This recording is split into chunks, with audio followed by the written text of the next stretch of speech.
শেরপুর সীমান্তে বিএসএফের পুশিন ঠেকাতে রাত জেগে পাহারা বসিয়েছে সীমান্তবর্তী এলাকার লোকজন। স্থানীয়রা জানায়, জেলার ঝিনাইগাতি উপজেলার মেঘালয়ের রাজ্য সীমান্তের গোমরা গ্রামবাসী পৃথক কয়েকটি গ্রুপে 15 থেকে 20 জনের এক একটি দল জিরো পয়েন্টের কাছাকাছি বসে এই পাহারা বসিয়েছে।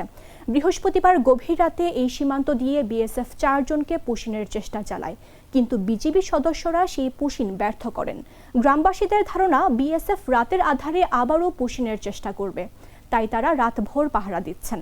গোমরা গ্রামের সমাজসেবক আনোয়ার হোসেন জানান, তাদের কাছে খবর আছে সীমান্তের ওপারে প্রায় 2 শতাধিক মানুষকে এনে রেখেছে বিএসএফ। তাদেরকে এই সীমান্ত দিয়ে যে কোনো সময় পুশিন করতে পারে, তাই তারা দিনব্যাপী এবং রাত জেগে এই সীমান্ত এলাকায় পাহারা বসিয়েছে। তাদের পাশাপাশি স্থানীয় বিজিবি সদস্যরাও সতর্ক রয়েছে বলে তিনি জানান। ময়মনসিংহ 39 বিজিবি অধিনায়ক লেফটেন্যান্ট কর্নেল মোহাম্মদ নুরুল আজিম বায়েজিদ জানান, এমনিতেই দেশের সীমান্ত সুরক্ষা ও চোরাচালান দমনে দিনরাত হাই ভলিউম কার্যক্রম পরিচালনা করতে হয় বিজিবিকে। সীমান্তে অবৈধ অনুপ্রবেশ, মাদক ও অস্ত্র পাচার রোধ তাদের নিয়মিত কাজ।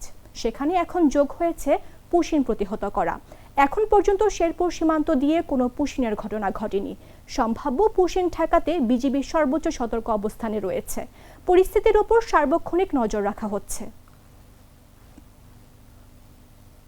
ভারত থেকে কোনো লোকজন আইলে আমরা সাথে সাথে বর্ডার গেট আছে, ওখানে যায় খবর দিব, তাড়াতাড়ি এসে আইনগত ব্যবস্থাভাবে তারা ধরিলে যাবে। আমার তো বাড়ির কাছে ক্যাম্প আছে, অন্য অপরিচিত লোক যদি দেখি বা কুটলা পাটলি আসে, আমার যদি মনে হয় সন্দেহ জায়গা, তাহলে আমরা ওই মুহূর্তে বিজিবিকে খবর দেব। হুররে ওয়েফারের মানচি টেস্টে টেনশন দূর রে, হয়ে যাক হুররে।